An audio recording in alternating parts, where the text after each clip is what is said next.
Corn is, by far, America's most abundant grain. Despite the worst drought in half a century, U.S. farmers will produce an estimated 10.7 billion bushels this fall. And while soybeans also are ubiquitous in Iowa, you can't swing a dead cat in the nation's top corn-producing state and not hit a cornfield. All that corn eventually heads to market, bound for consumers all over the world, where the commodity is highly valued for food, feed, or fuel. On the fuel side of that equation, the Agriculture Department estimates that up to 40% of this year's harvest is bound for ethanol production. But some Iowa farmers are distilling their corn in an entirely different form of grain alcohol. We got grain as far as the eye can see, and I tell everyone it's the ultimate form of value-added agriculture, because you take $5 of corn that would make $10 of ethanol and make it into $50 of whiskey. So, get it out there, let's use it. That value-added approach embodies the eastern Iowa-based Mississippi River Distilling Company. Brothers Garrett and Ryan Burchett built their operation primarily to tap into the tourism opportunity by showing visitors all aspects of the business. But they realized when the operation was in its infancy, they might also be able to capitalize on the growing local food movement. It's all about trying to be as close to home as possible, and we showcase that in the products that we make, the batch notes that we do where people can find out where their bottle came from, and everything. Even we showcase local art in the tasting room. The labels may be designed down the street, but Mississippi River Distilling's commitment to local economies is best exemplified by its primary raw ingredient, corn.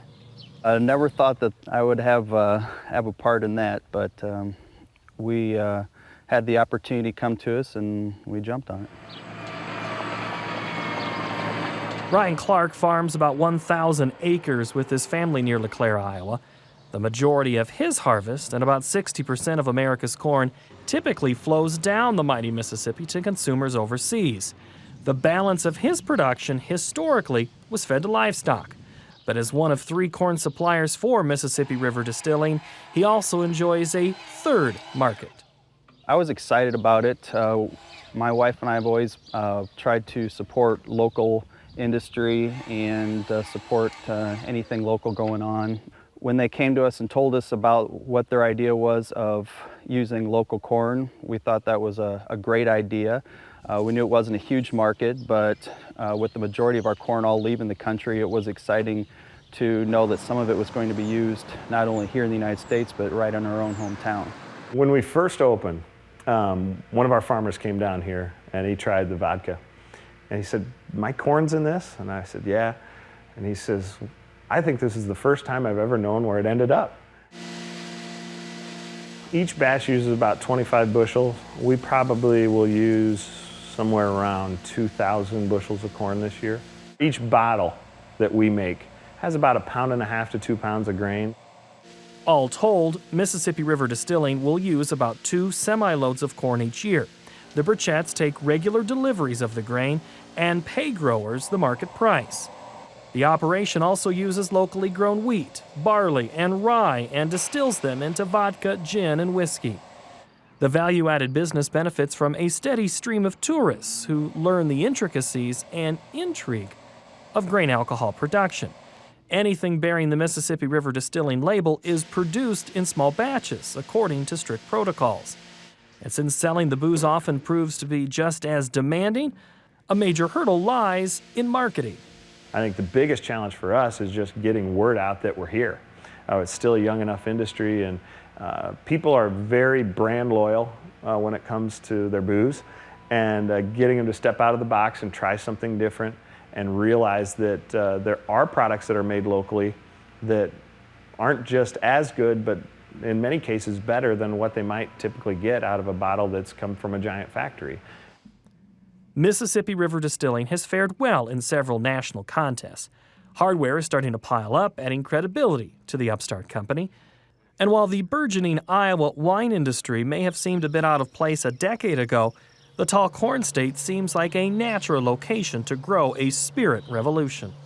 We don't really grow grapes around here regularly, But we grow some of the finest grain in the world, and vodka and whiskey and all these are made from grain. So why not be taking this stuff and making it into some spirits? We are on par with what's going on out there, and I would argue that our quality is even better because of the handcrafted steps that we take to really get a clean, smooth product. Iowa's wine industry first was given a boost by lawmakers, then came legislation advancing beer brewers. The spirit industry, and specifically micro distilleries, also have benefited from law changes, allowing retail sales or tastings at the production plant. And they changed that law so that if you came here to see us, you could try a little bit of the spirit and you could take a couple bottles with you if you'd like. And if we didn't have that, we wouldn't be here. That opened the door for tourism, which continues to play a vital role in Mississippi River Distilling's business model. Burchett says relaxed federal and state taxes on distilleries may not be politically popular right now, but the move paved the way for expansion. The state of Iowa's Alcohol and Beverage Division helps distribute Mississippi River Distilling's goods statewide. But Burchett's plans include a wider Corn Belt footprint for his products. Our vision is to be a little bit bigger micro distillery. If we get too big, we can't do the things that make our products special, the handcrafting and everything that we do. We're really concentrating on the Midwest, where there's a connection to the Mississippi River or a connection to agriculture and the things that we do. Tourists already flock to LeClaire to visit the home of cable television's American Pickers. And Burchett hopes the travelers stop in and pick up a bottle or two of booze as well. For Market to Market, I'm Paul Yeager.